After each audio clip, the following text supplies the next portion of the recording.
दूसरा पक्ष कहता है हमने कर्जा माफ किया। अरे चर्चा इस बात की होनी चाहिए कि 75 साल के बाद भी ये किसान कर्जदार क्यों है। कोई भीख नहीं मांग रहा आपसे कि उसको कर्जा के जरा सा माफ कर दिया, ऐसे दिखाया जाता है पता नहीं क्या कर दिया। सभापति महोदय, जब तक उसकी फसल का दाम नहीं मिलेगा तब तक उसकी स्थिति सुधर नहीं सकती। जब तक उसके खेत को पानी नहीं मिलेगा, उसे बिजली समय पर नहीं मिलेगी, उसे बीज खाद नहीं मिलेगा, तब तक अपन केवल सहानुभूति नहीं बटोर सकते कि हमने कर्जा जरा सा माफ कर दिया। ऊंट के मुंह में जी रहा है वो। सभापति महोदय, मैं कुछ आंकड़े रखना चाहता हूं सदन में। 1967 में आईएएस की सैलरी हुआ करती थी 250 रुपए, जो आज वो 3 से 3.5 लाख रुपया महीना हो गई है। और वही 1967 में डीजल होता था सभापति महोदय 20 पैसे लीटर, और आज वो 100 रुपए लीटर हो गया है। सभापति महोदय, सोना होता था 200 रुपए का 10 ग्राम 1 तोला, आज वो 60,000 रुपए हो गया है। और गेहूं था 70 रुपए का क्विंटल, जो आज 1800 रुपए क्विंटल में बिक रहा है। यानी कि आईएएस की बढ़ोतरी सैलरी में कितनी हुई? 1500 गुना। डीजल में बढ़ोतरी कितनी हो गई? 500 गुना।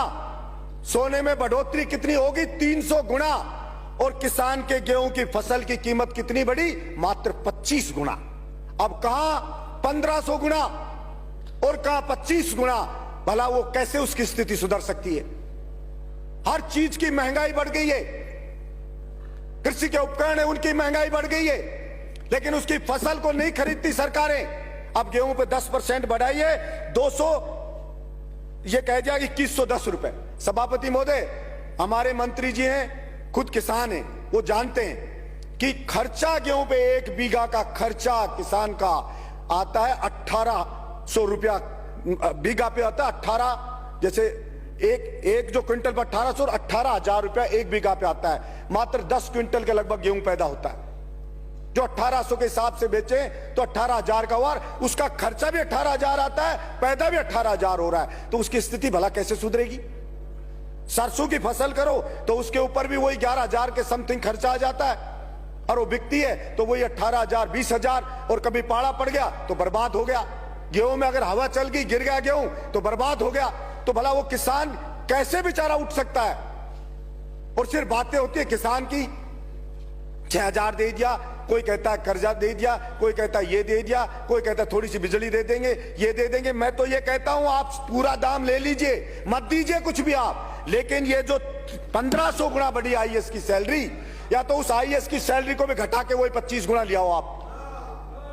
उस सैलरी को, उस किसान की जो बढ़ोतरी हुई है वहीं पे लिया उसकी को सैलरी को। अगर वो आईएएस नौकरी कर ले, और अगर आप में हिम्मत है किसी सरकार में कि घटा दे उस आईएएस की सैलरी, कहते किसान के बराबर रखेंगे, क्योंकि देश को आजाद इन किसानों ने कराया था। कोई आईएएस अंग्रेज भर्ती नहीं करे थे इंडिया के लोगों को, वो तो इन किसानों की बदौलत हो, इनके बच्चे फांसी पर लटके तब आईएएस बन रहे हम। लेकिन पॉलिसी बनती है तो वही आईएएस राय देते हैं सरकार को कि बजट नहीं है, किसान को पैसा नहीं दे सकते, किसान की फसल को नहीं खरीद सकते। मैं कहता हूं एमएसपी 2110 रुपए गेहूं की क्यों हो?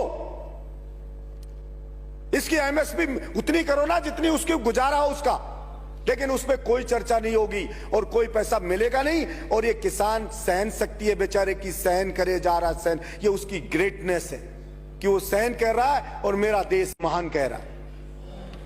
अब फौज में जाता था सभापति महोदय, उसका बेटा एक्सरसाइज करता था, फौज की भर्ती भी बंद कर दी है।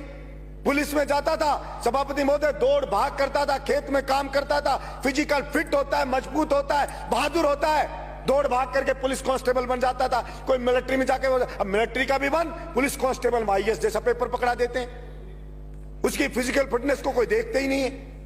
अब उसमें पेपर में कौन सेलेक्ट होता है? वही जो ट्रक चलाने वाला खरीद के 10 लाख मिलाया वो सेलेक्ट हो जाता है।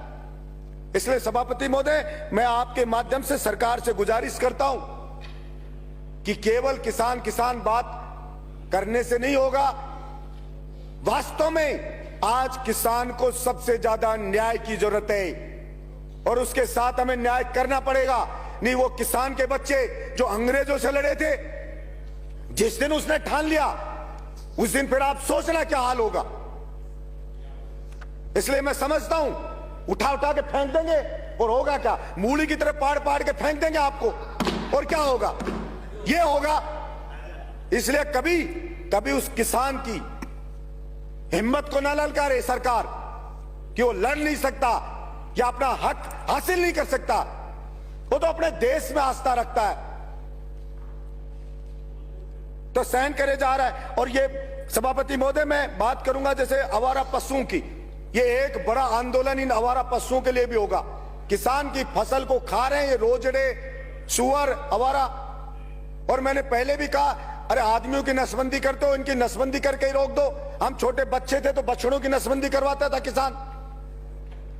आवारा ये जो नंदी है उनकी नसबंदी कर दो। और गाय को अगर सच में बचाना चाहते हो, आप गौशाला में अनुदान देते हो, किसान को दो ना अनुदान, कि वो घर पे गाय को पाले। हम अनुदान देंगे तो किसान की स्थिति भी सुधरेगी और हमारी गाय माता भी बचेगी।